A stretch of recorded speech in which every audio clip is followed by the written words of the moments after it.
Hello everybody and welcome back to the channel. Today I'm just going to give you guys an update. So I've been like head down, buried in Dragon Age The Veilguard, and as of today I rolled credits on like a full completionist playthrough. I got to max level, which is level 50 in the game. I got all of my loyalty quests done for each and every companion in the game. I maxed out my reputation with every vendor that I could. So I did everything there was to do, all the side quests, everything that I could find, I finished. So, I'm going to give you an update on my sort of complete, unedited thoughts on the game, unscripted as well. I've just got some notes that I wrote down and some observations that I had, but other than that, it's going to be unscripted and just kind of go through my thoughts one at a time so that you can kind of know maybe if you were on the fence about this game, should you buy it, would you like it? I'm going to break down what it's about, what you can expect from it, and I'm going to try and keep all story spoilers out of here as best as I possibly can, all right? Okay, let's start with the length of the playthrough. So if you're going to do like everything in the game, I rolled credits and it was about 48 hours, right, on the money. So you can expect around a 50-hour playthrough if you're going to try and do everything in the game. That's really kind of what you're going to be looking at. I wasn't really rushing a ton of stuff. Towards the end, I will admit, I was starting to get a little bit fatigued. I skipped a few cutscenes here and there where I was like, okay, I get the general idea of what's going on. Let me just go ahead and skip that dialogue. So you're probably looking at about 50 hours. Let's talk about one of the high points, okay? Character customization and replayability. So it was pretty clear early on in my playthrough that the choices I was making about my character actually really mattered. Things like the background, like a ton of my dialogue really fell back consistently on the background that I chose for my character as being a watcher. I played as a necromancer. I maxed out the full necromancer tree and then a whole bunch of other peripheral stuff around it. So you'll see a lot of that in the gameplay. I found it to be a really fun way to play the game. It's a lot of like crowd control and AoE attacks and things like that, and leeching life. I got to the point where I wasn't even using potions. Like when I rolled credits on the game, I don't think I took a single potion in that final like full hour-long mission. I don't think I took a single potion because I was just leeching life the entire time. It was really fun, and it became pretty clear that if I were to choose rogue or a warrior type, that my playthrough would probably look very, very different. So I think there's some replayability value there. Once you roll credits on the game, you want to try it again, and you want to maybe build up a romantic relationship with a different character. Maybe you want to make different choices at key crux moments in the game. You want to play a different subclass. It's going to dramatically change the whole way that you experience this game. So I think that's a high note. I think they did a really good job of making sure that you have a really core sense of identity with the character that you choose. Let me talk about a low note next. So the romance system in this game, I will say I found it to be pretty frustrating. We're coming out of a lot of games that did this really well. I think of games like Baldur's Gate 3, right? There's a lot of dialogue that happens as you romance a character, you build up a connection with them, you learn a lot about them, you do loyalty quests for them, help them work through their own issues and trauma and stuff like that. And then it really changes all the dialogue that you have with that character moving forward, even just walking up to them and just hitting the interact button. And there's a lot of different ways that conversation can shake down, multiple different cutscenes. I think there's a lot of games out there that do this well. In fact, I would say that even some of the previous Dragon Age games did a better job at it. But the romance system in this game I found to be pretty frustrating, really frustrating. I did not actually get a full-blown cutscene where there is like a real romantic connection with a character until about the 42-hour mark, which I was like, are you kidding me? Like the game's basically over at that point. I picked a character. For my playthrough, it was Balara. I thought she was just adorable. And you do get to a point eventually at about, I think it was around like the 25, 27 hour mark where you acknowledge a connection. And that's really about it. There's no cutscenes where you're maybe going on a date or doing something endearing or really building up that relationship in between that moment and the final moment. So I found that to be kind of aggravating. In fact, you're going to be talking to your companions, and around you, all the other people in the game are going to start falling in love with each other, and they're going to build up relationships, and they're going to like move further in their relationships than you are as the main player, as the main protagonist. They're going to move further faster than you are, to the point where they are having cute, endearing dates, and you're like, I'm just going to leave you guys to it. Even maybe hinting at some naughtiness between the two of them, but there's none of that for your character until basically you're at the finish line of the game. So I will warn you ahead of time if you're expecting to have your relationship with another character be a core part of the way you experience the game, it really, frankly, isn't. It just isn't a core part of the way you experience the game. It's not going to matter for 99% of the content that you play in this game. So I think for me personally, the romance system in this game was a bit of a flop. Let's move on to combat. Combat is really fun. Like, I'm just going to say this is a high point for the game. There's things I dislike, which I'll get to in a second, but for the most part, I find the combat to be really enjoyable. The loops are fun, finding synergy with the companions that you're journeying with, and tailor making their kits to support yours in great ways, like having a character that's, for me specifically, I played a lot with Ballara has like a black hole ability where it would suck enemies into a central location, and then I would throw down a pool of necrotic energy at their feet. And then I could put down an ice AoE that would freeze everybody. So they're stuck in this black hole, they're frozen, they're weakened, and they're taking necrotic damage to the pool at their feet. And there's just synergy like that was really fun, just seeing all that stuff happen at once. It's a real like immediate, sort of rewarding experience when you get to see all that on screen and feel really powerful. And that was great. So I do think the combat in this game is actually quite fun. And, being able to swap out my weapons and my armor pieces to find the new ways to having buffs interact with each other, compounding buffs, that's what really made this game feel quite fun to me. And it made me want to go back out and find another fight when I got a new piece of armor. I made a key upgrade and my gear got better and I unlocked a new perk on it. I was like, oh, shoot, now my leeching abilities get 20% more effectiveness. Let me go see if I can face tank like a mob.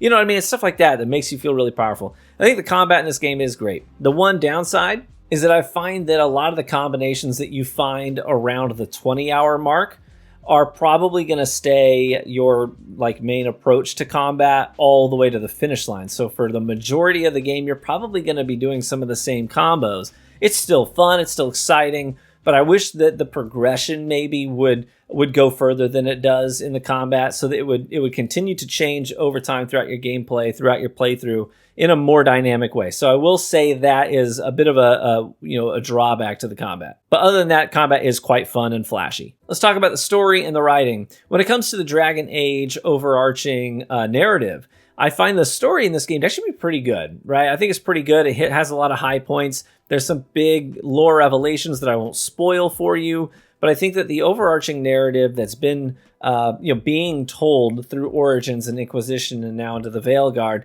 that narrative progresses quite well, and we get some great revelations in this game that sort of contextualize and put into perspective things that happened in the past games.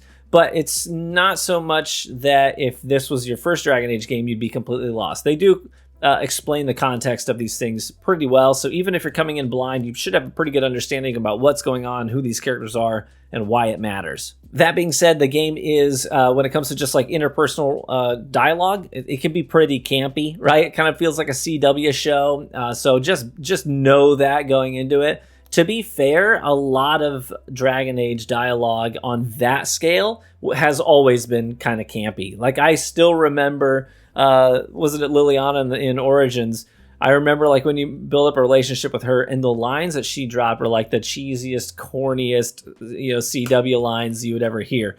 And it's pretty similar in this game, so at least it's consistent on that regard, but don't expect some, like, really well-written dialogue when it comes to the interpersonal relationships and dialogues that you're going to have with other characters in this game. In fact, there were times where I was like, I'm looking at my options for dialogue and I'm like, can't I just say this? Because this feels like a more organic thing to say.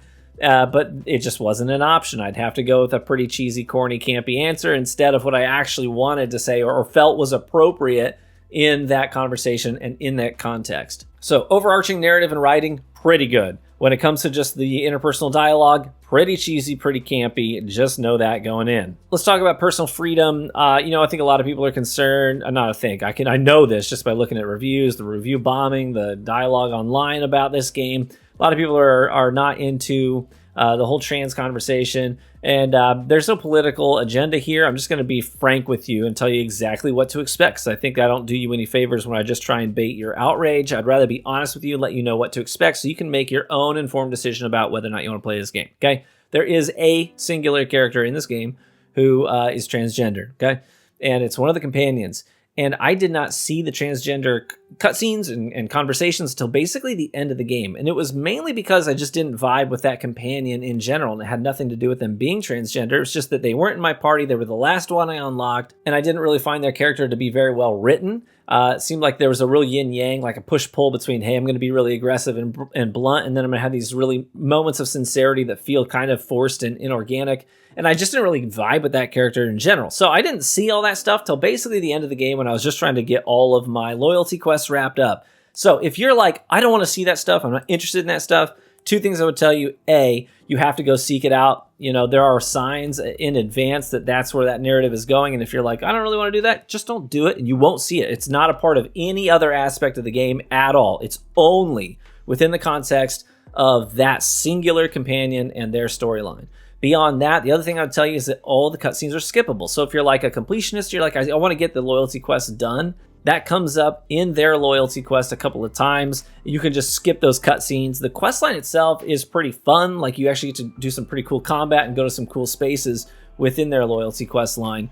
But just know that there are a couple of scenes. One of them isn't even required for it. You have to like go back after you've completed the whole companion quest line and then take them on a different excursion after that. So half of the stuff is even extra beyond that. So just know that if that's not what you're into, you can avoid it completely. And I went through, of my 48 hours of playtime in this game, I think an hour and a half tops were dedicated to that companion quest line. And within that, there were just a couple of dialogue cutscenes. So you're looking at a grand total of maybe anywhere between 5 and 10 minutes where you would be directly engaged in that in a 48-hour playthrough. So just know that if that's too much for you, that's your choice. I don't really care. I'm just telling you what I experienced. The last thing I want to talk about is the conclusion. With zero spoilers here, did I find it compelling? Did I find it interesting?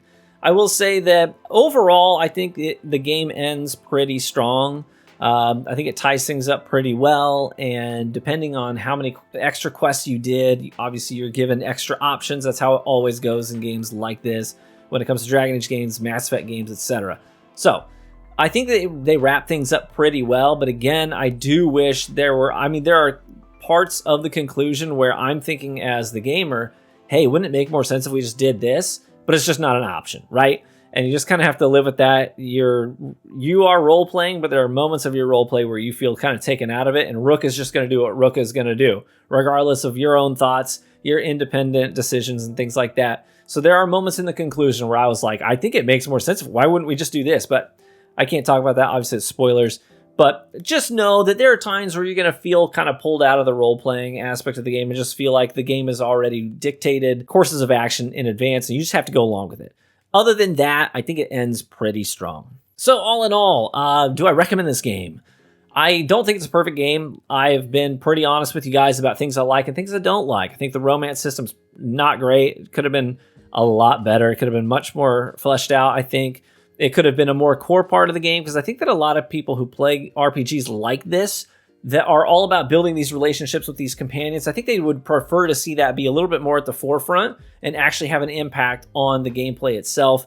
And it just doesn't in this game. It's pretty weak. That being said, the combat is fun. It's flashy. It makes you feel powerful. There's a lot of character customization, outfits you can wear, builds you can build into that make your character feel pretty unique. And it's a pretty rewarding experience. The overarching narrative is pretty strong, while the interpersonal dialogue is pretty weak and campy. And there are times where the game's just going to make decisions for you, and you need to just go along with it. But the game itself has a pretty solid run time. You're going to get a lot of time out of this game if you choose to pick it up and see it all the way through. So if that sounds like a good thing to you, heck yeah, go ahead and pick it up, play it. I don't think this is a bad game, but I don't think it would warrant having a space in a Game of the Year discussion, right? I don't think it's even on the table when it comes to what's the best game this year. I don't think this one's going to make the cut to be a part of that conversation. That being said, not all games have to be 10 out of 10s. This one isn't. For me personally, in my own personal taste, I think I would probably call this like a 7 out of 10. And that's kind of where I fall with this game. I hope you found that helpful. Hey, thanks so much for watching the video today. I appreciate each and every one of you. After this, probably get back to doing some more Space Marine content and looking forward to other releases down the road. Cheers, my friends. I hope to catch you in the next one. Bye-bye.